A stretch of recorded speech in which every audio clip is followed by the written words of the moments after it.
The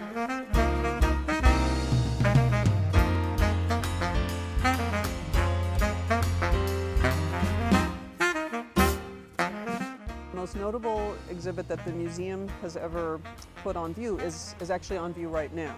It happened at Pomona. What we're showing is that some of the most famous, most well-known, most avant-garde artists that were creating artwork in the 20th century in the 60s and 70s were actually all here at Pomona College. I started hearing stories from alumni at the college talking about this amazing time, and the 60s were a time of excitement and turmoil and a lot of questioning of authority and questioning norms in society and questioning norms in the art world.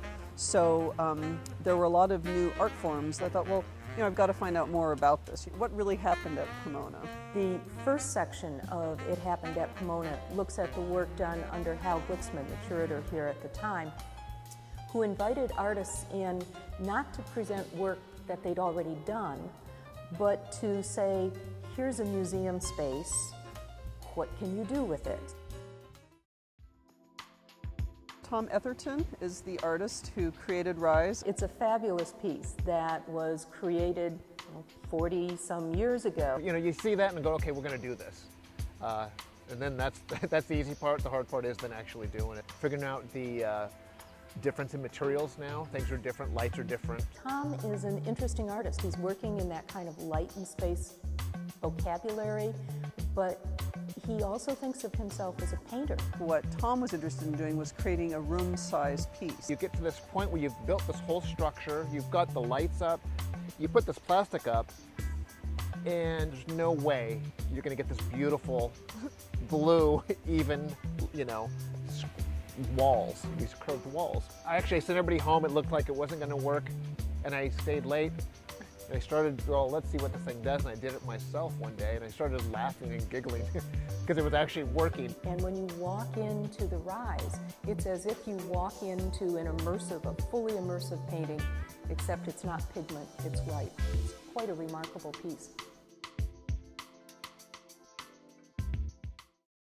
What you're looking at here is the documentation of a piece that was done under Hal's tenure in 1970 by Judy Chicago, who was working in a form called Atmospheres. And this was number 8 or 9 in her series of Atmospheres. This was called Snow Atmosphere, and she did it in February 22nd of 1970. She was interested in what a lot of artists were doing was expanding the notion of, you know, what makes art. So she wanted, with her Atmospheres, it was taking art out into the landscape.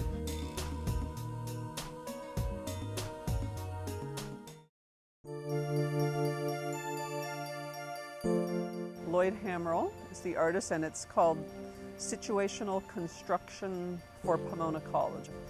This piece that's reminiscent of sort of a sunset or sunrise landscape. Originally, the idea was to maybe when he originally did it, was helium balloons that would just kind of stay up. He had figured that out, and the first one that wasn't going to work.